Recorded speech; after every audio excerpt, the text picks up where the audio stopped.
Hi, my beautiful family. Welcome back to Life-Changing True Stories. Today I bring you a powerful and deeply loving story.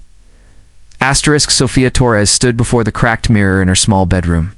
Smoothing down the emerald green dress her best friend Carmen had lent her that morning, her hands trembled slightly as she applied a touch of lipstick, the cheapest one she could find at the corner store.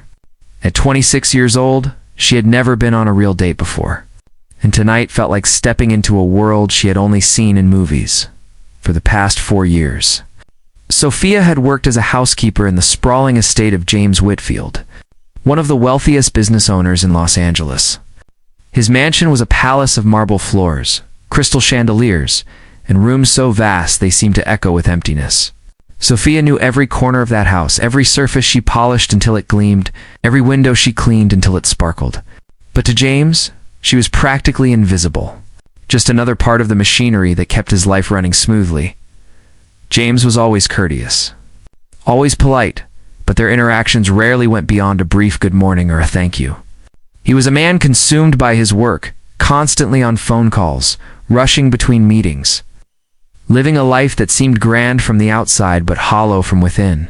Sophia had often wondered what it must be like to have everything money could buy, yet seem so distant from happiness. Tonight was supposed to be different for Sophia. She had met Ryan through a dating app 2 weeks ago, and his messages had been sweet and encouraging. He seemed kind, understanding, someone who might see beyond her modest circumstances. When he suggested meeting at the Golden Rose, an elegant restaurant downtown, Sophia felt a flutter of hope. Maybe this was her chance to be seen, to be chosen. To matter to someone? She clutched her small purse containing exactly $8. All she had left after paying her rent and sending money home to her mother in San Diego. Carmen had assured her the dress looked beautiful, that Sophia herself was beautiful.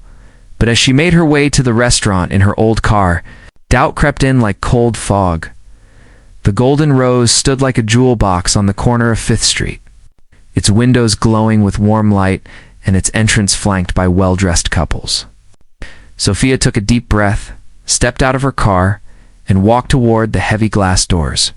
The moment she entered, she felt the weight of eyes upon her. The other diners, dressed in expensive fabrics and dripping with jewelry, seemed to assess her instantly and find her wanting. A waiter approached with a professional smile that did not quite reach his eyes. She told him she was meeting someone, and he led her to a table near the window with a view of the city lights. The table was set for 2 with white linen, gleaming silverware, and a single rose in a crystal vase. Sophia sat down carefully, trying to remember all the etiquette rules Carmen had frantically taught her that afternoon. 8 o'clock came and went. Sophia checked her phone repeatedly, hoping for a message from Ryan explaining his delay. The waiter returned twice, asking if she would like to order, and each time she politely said she was still waiting. Other diners whispered and glanced her way, and Sophia felt herself shrinking under their scrutiny. By 8:30, the truth was becoming impossible to ignore. Ryan was not coming. Sophia felt her throat tighten and her eyes burn with unshed tears. She had been foolish to believe that someone would actually want to be with her. It's foolish to think she could belong in a place like this. At 8:45, her phone buzzed. With shaking hands, she opened the message from Ryan. The words were brief and brutal.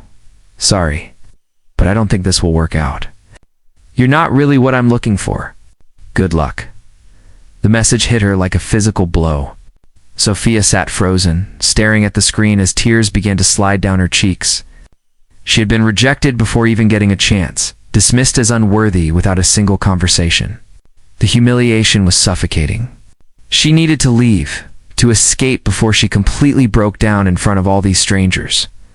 What Sophia did not know was that across the restaurant, in a quiet corner booth, James Whitfield had been sitting alone for the past hour.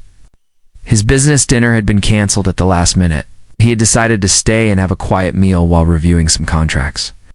He had not planned to notice anything beyond his paperwork, but something had caught his attention. A familiar figure in an unfamiliar setting. At first, James had not recognized her. The woman sitting by the window looked elegant and lovely. Nothing like the housekeeper who moved quietly through his home in simple work clothes. But as he looked more closely, recognition dawned. It was Sophia. his Sophia. Except she had never been his, had she? She was just his employee, someone he barely spoke to beyond basic pleasantry.